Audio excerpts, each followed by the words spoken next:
పథకం ప్రకారమే నా హత్యకు కుట్ర, అప్పట్లో కలెక్టర్ ఉత్తర్వుల ద్వారా సుస్పష్టం. ఎమ్మెల్యే రఘురామకృష్ణరాజు ఆరోపణ.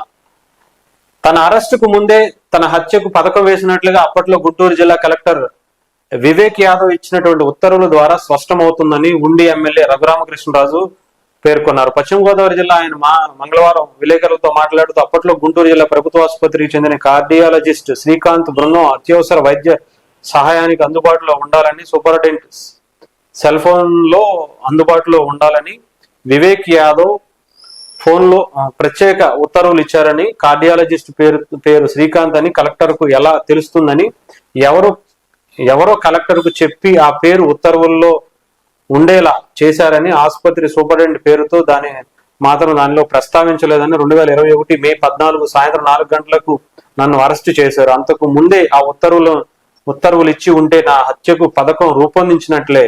ఒకవేళ 4:30 గంటల తర్వాత ఉత్తర్వులు ఇచ్చి ఉంటే ఖచ్చితంగా నా పేరు పొందుపరచాలని, అలా లేదంటే దాని మీద భావం ఏంటో స్పష్టమవుతుందని ఆయన చెప్పుకొచ్చారు. అంటే ఆయన అప్పట్లో ఆయన్ని అరెస్ట్ చేసి ఆయన్ని ఇష్టం వచ్చినట్టు చిత్రహింసలకు గురి చేసి కొట్టడం, ఇష్టం వచ్చినట్టు చేయటం, ఇవన్నీ చేసి ఆయన హత్యకు పథకం వేశారు నన్ను చంపాలనే ఉద్దేశంతోనే.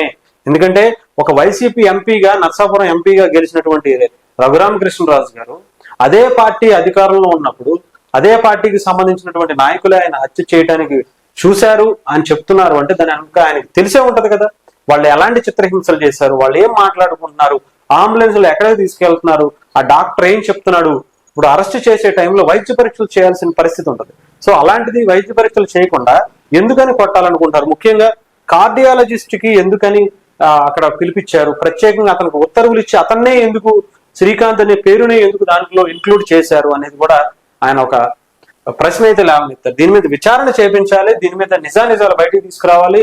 ఇది డెఫినెట్ గా నన్ను అంతమొందించేందుకే ఒక పథకం ప్రకారం వేసినటువంటి ప్లాన్ ఇది. జగన్మోహన్ రెడ్డి వెనకాల ఉన్నాడని చెప్పి ఆయన మీద కూడా కేసు పెట్టినటువంటి పరిస్థితి. సో దీని మీద కంప్లీట్ గా సుశీల్ కుమార్ ను కూడా సస్పెండ్ చేయాలి. నా ఫిర్యాదు మేరకు హత్యాయత్నం కేసు నమోదు చేయగానే నాటి నుండి సిఐడి విభాగాధిపతి పివి సునీల్ కుమార్ ఈ అంశాన్ని కులాల మధ్య విద్వేషంగా చిత్రీకరించేందుకు ప్రయత్నిస్తున్నారని, ఎవరికి అన్యాయం జరుగుతుంది, ఎవరికి దుర్మార్గులో ప్రజలకు బాగా తెలుసు అని చెప్పి ఆయన చెప్తున్నారు. అయితే దీని మీద కూడా మొన్న కూడా కంప్లైంట్ ఇచ్చారు.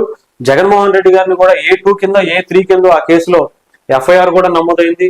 మరి అరెస్ట్ చేస్తారని చెప్పి ఈయన కూడా చాలా క్లియర్ గా ఆయన బెంగళూరు వెళ్ళిపోతున్నారని కూడా చెప్పుకొచ్చారు. సో మరి దీని మీద విచారణ ముందు వస్తే గనక దీన్ని బయటికి తీసుకురావాల్సిన అవసరం ఉంటుంది. డెఫినెట్ గా నిజంగా ఒక ఎంపీకే రక్షణ లేకపోతే సాధారణ వ్యక్తుల్లో పరిస్థితి ఏంటి? అది కూడా వాళ్ళ ఎంపీని, వాళ్ళ గురించి వాళ్ళు చేసేటువంటి తప్పుల్ని ప్రశ్నిస్తే వాళ్ళ ఎంపీనైనా సరే పక్కకు తీసేసి అవతల పడేయటం అనేది వైసీపీ నైజాంగా ఆయన చెప్పుకొస్తున్నారు. సో దీని మీద విచారణ చేస్తే మాత్రం ఇంకా చాలా విషయాలు బయటకు వస్తాయి.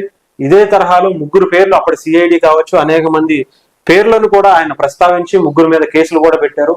దాని మీద విచారణ జరిపితే మాత్రం చాలా విషయాలు బయటకు వచ్చే అవకాశాలు అయితే కనిపిస్తున్నాయి.